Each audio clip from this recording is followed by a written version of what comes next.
এনসিপির আজকে যে ঐতিহাসিক মহাসমাবেশ ছিল সেখানে এনসিপির অর্জনের জায়গাটা কি? এনসিপির ঐতিহাসিক ২৪ দফা ডক্টর মোহাম্মদ ইউনূসের এই ইন্টারিম সরকার তাদের সে চাওয়া কি পূরণ করবে, অথবা এই ২৪ দফার মধ্যে কি আছে তা জানতেও আমার নতুন চ্যানেলে যান, সেখানে নিউজগুলো আপডেট করছি।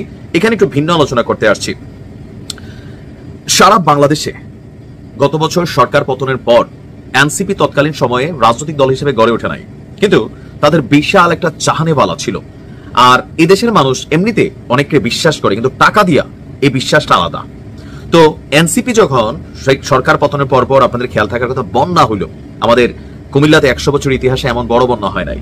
তো সেই বন্যাতে বন্যার্তদের ত্রাণ দেবার জন্য এনসিপি তৎকালীন সময় এই সমন্বয়করা একটা ফ্রন্ট খুললো ঢাকা ইউনিভার্সিটিতে।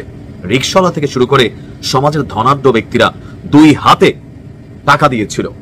আর এটা ছিল তাদের জন্য প্রথম পরীক্ষা, কিন্তু কোথাও না কোথাও সেই পরীক্ষাতে অনেকটা ফেল মারছিল এনসিপি, কারণ টাকাগুলোর সুষ্ঠু ব্যবস্থাপনা হয় নাই। দ্বিতীয়ত, এই আন্দোলনে স্বেচ্ছায় হোক পলিটিক্যালি হোক হাজার হাজার মানুষ অংশগ্রহণ করেছিল, আহত হয়েছিল, নিহত হয়েছিল। যারা আহত এবং নিহত হয়েছে তাদের ভাগ্যের কতটুকু পরিবর্তন ঘটেছে, চিকিৎসার ক্ষেত্রে তারা কতটুকু সহযোগিতা পেয়েছে, যে পরিবারের উপার্জনক্ষম ব্যক্তিগুলো মারা গিয়েছিল অথবা পঙ্গু হয়েছে তাদের উপার্জনের বিকল্প ব্যবস্থা হিসাবে এই এনসিপি বা সমন্বয়করা কতটুকু ভূমিকা রেখেছে। বাংলাদেশের মানুষের কাছে মিডিয়া এবং প্ল্যাটফর্মের কারণে এতটুকু স্পষ্ট হান্নান মাসুদের শরীরে মাংস হয়েছে। আবার কেউ কেউ বলছেন, এনসিপির নেত্রীরা বলছেন বা নেতারা বলছেন রক্তের দাগ শুকায় নাই। পাবলিক আবার পাল্টা প্রশ্ন করছে, বিয়ের কিন্তু বছর চলে, মানে বছর পূর্তির সময় এসে গেছে। সমন্বয়করা বিয়ে করেছে, ব্যক্তিগত কেরিয়ার করেছে, কোটি কোটি টাকা কামিয়েছে, এক একজনের বিরুদ্ধে দুর্নীতির বিশাল বিশাল গল্প সামনে আসছে।